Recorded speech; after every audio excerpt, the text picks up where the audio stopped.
we are appearing here today, this evening, to comment and probably rebut a bit about the press statement made by Adun for Kota Sentosa with regards to the allocations that we talk about RTP and MRP. A few names are being mentioned there. Dr. Sims and the minister's name are mentioned there. And together with me, there will be 3 statements made from myself. And then together, Yang Berhormat Paulus will be for on behalf of the backbenchers. And also mewakili Wabi Ranu mewakili the PAC. And also all the political secretaries of mewakili SUPP. Of course, naturally, they will have to defend their presidents. Now, on my part, so the press statement made by Chong, direct or indirectly, implying that there is a misuse of the RTP and the MRP fund by the YBs. Sebab he is using DN aduns and state ministers must give proper account as if these expenses are not being properly spent or being misused. So allow me to share with you a few facts. Pertamanya ialah RTP. For your information, the 5 million RTP is a government grant given to all the Barisan Nasional adun. Minimum or maximum 5 million.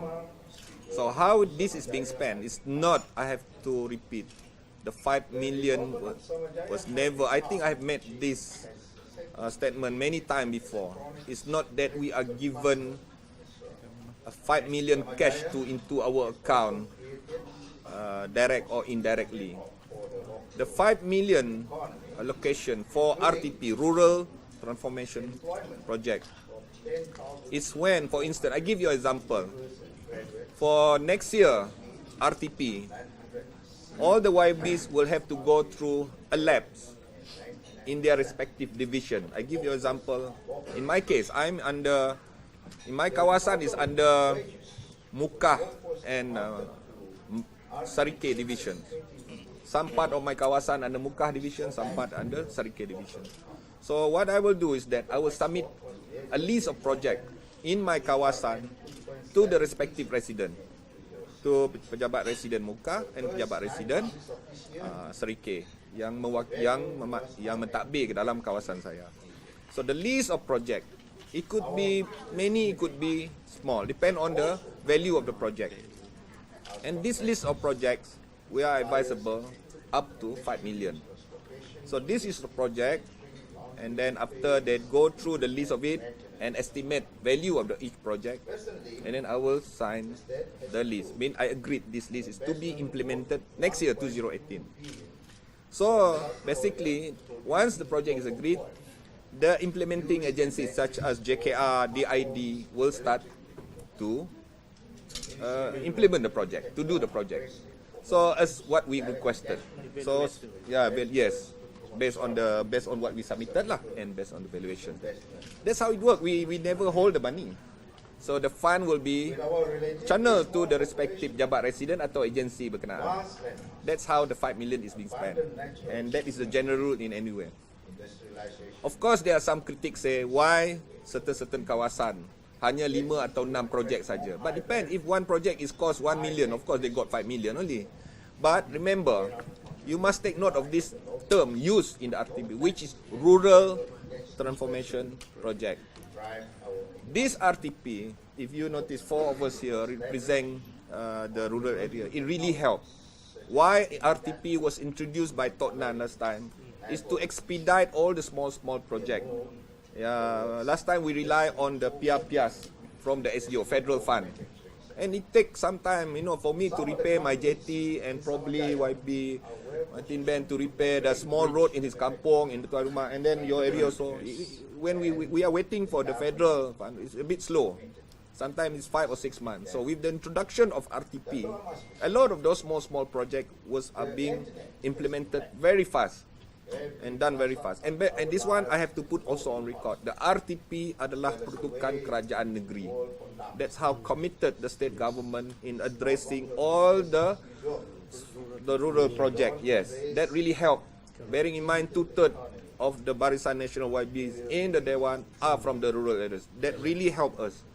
Over and above that, there are the MRP given to each YB. Now, if YB Kostosa says that it's being used, but bearing in mind, just for information, Sarawak is the only state in Malaysia where our MRP are being closely monitored by an agency called SIMU, Sarawak Implementation Monitoring Unit.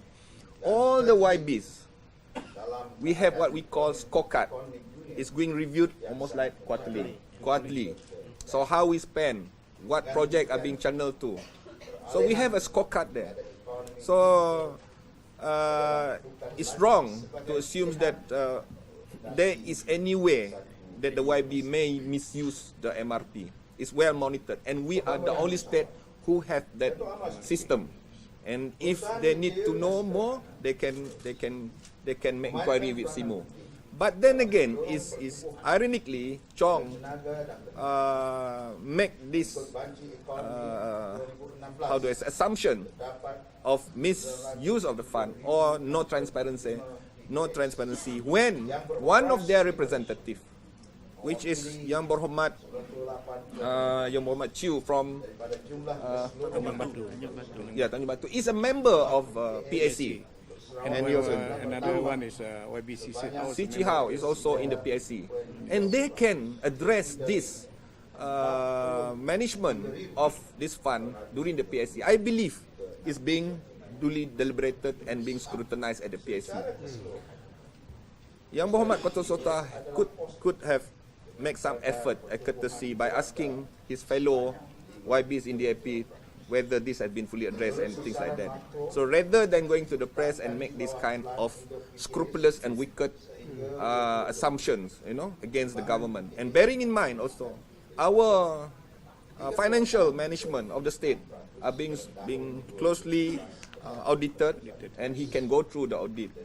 So even though he make a general statement in that nature, he can't pinpoint where the mismanagement is, as compared to how things are being done in a state fully governed by DAP in Penang, which they can even explain the 300 million fees for a consultant. Until now, they can't do that. And worst of all, their master, and then the person who talk about cats in Penang, and the chief minister himself is currently under investigation by the SPRM.